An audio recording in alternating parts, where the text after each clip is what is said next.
Morning বন্ধুরা, আজকে আমরা চলে এসেছি পঞ্চলিঙ্গেশ্বর থেকে কোলাঘাট। আমরা পঞ্চলিঙ্গেশ্বর থেকে কোলাঘাট আসলাম এই কারণ ডিস্টেন্সটা কলকাতা অবধি আসতে অনেকটাই বেশি লাগছিল, যার ফলে আমরা এই জার্নিটাকে ব্রেক করে দিয়েছি। আজকে আমরা শুধুমাত্র রিল্যাক্স করব এখানে, কারণ এত দিন ধরে 7 দিন ধরে আমাদের ট্রিপটা চলছে, তো সেইটার একটু শরীরে তো ধকল পড়ছেই। এখানে এসে আমরা শুধুমাত্র একদম চিল করব, রিল্যাক্স করব। আপনারা আমাদের সাথে থাকুন। চলুন তাহলে কোলাঘাটের কিছু অংশ আপনাদের সামনে তুলে ধরি। এখানে একটা ফ্লাস্ক আছে, চা আছে, চা খাওয়া যাবে, সাথে যেরকম টয়লেট্রিজ থাকে সেরকম দিয়েছে। আর এদিক দিয়ে যদি দরজা দিয়ে ঢুকে দেখতে পাচ্ছেন আমরা একটা বেড, চারপাশে দুদিকে বেড সাইড টেবিল, এদিকে একটা বাথরুমের সাইডে আয়না রয়েছে। বাথরুমটাও যথেষ্ট স্পেশিয়াস এবং রুমটাতে রীতিমতন ফুটবল খেলা যাবে, যা বুঝতে পারছি।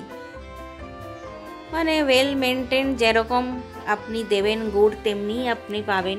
মোটামুটি ভালোই রুম ট্যারিফ আছে এখানে, ডিটেলস সব ডেসক্রিপশনে দিয়ে দেবো। তবে হ্যাঁ, আমরা যেরকম রম্ভা, চিল্কাতে বা গোপালপুরেও যথেষ্ট দামি জায়গাতে থাকতে বাধ্য হয়েছিলাম, কারণ ওই সব এরিয়াতে আর সেরকম স্ট্যান্ডার্ড মানের আমরা পাইনি যেখানে ফিমেলরা গিয়ে থাকতে পারবে, এরকমও আমাদের মাথায় রাখতে হয়েছিল। তো সেই সবের দিক থেকে হ্যাঁ, অবভিয়াসলি এখানে টাকাটা তো বেশি, সেই সাথে অ্যামেনিটিস বলুন আর যা যা আছে সেই সমস্ত কিছু এখানে বেশি। সামনে দেখতে পাচ্ছেন বিশাল পার্কিং এরিয়া।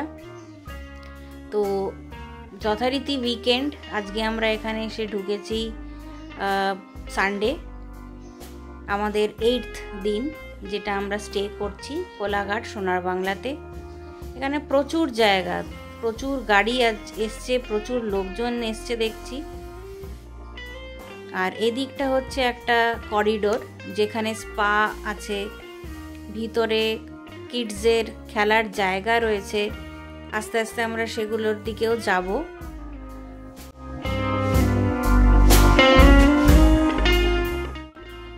এটা হলো প্লে এরিয়া, চেস খেলার জায়গা রয়েছে, টেবিল টেনিস, তারপরে ওইদিকে কার্ডসেরও ব্যবস্থা রয়েছে, বাচ্চারা খেলতে পারে। এই যে বড় বাচ্চারা খেলছি আমরা।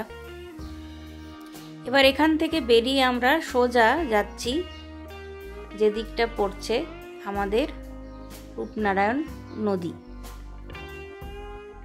ঠিক তার উল্টো দিকে এরকম সুন্দর টেবিল চেয়ার পাতা রয়েছে। এদিকটা উল্টো দিকে বিল্ডিংটা হচ্ছে খাওয়ার জায়গা। এখন সানসেট হওয়ার টাইম, মোটামুটি বেশ ভালোই লাগছে।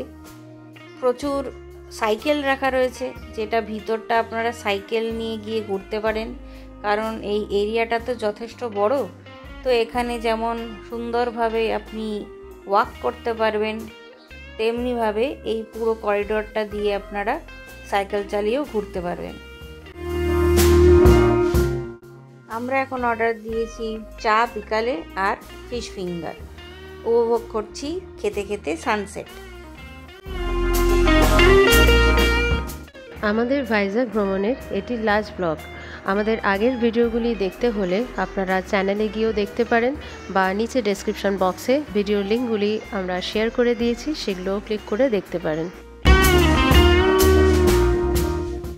আমাদের ভাইজ্যাক ভ্রমণের অভিজ্ঞতা আপনাদের সাথে শেয়ার করে আমাদের তো দারুণ লাগলো। আপনাদের সেই অভিজ্ঞতা শুনে কেমন লাগলো অবশ্যই জানাবেন।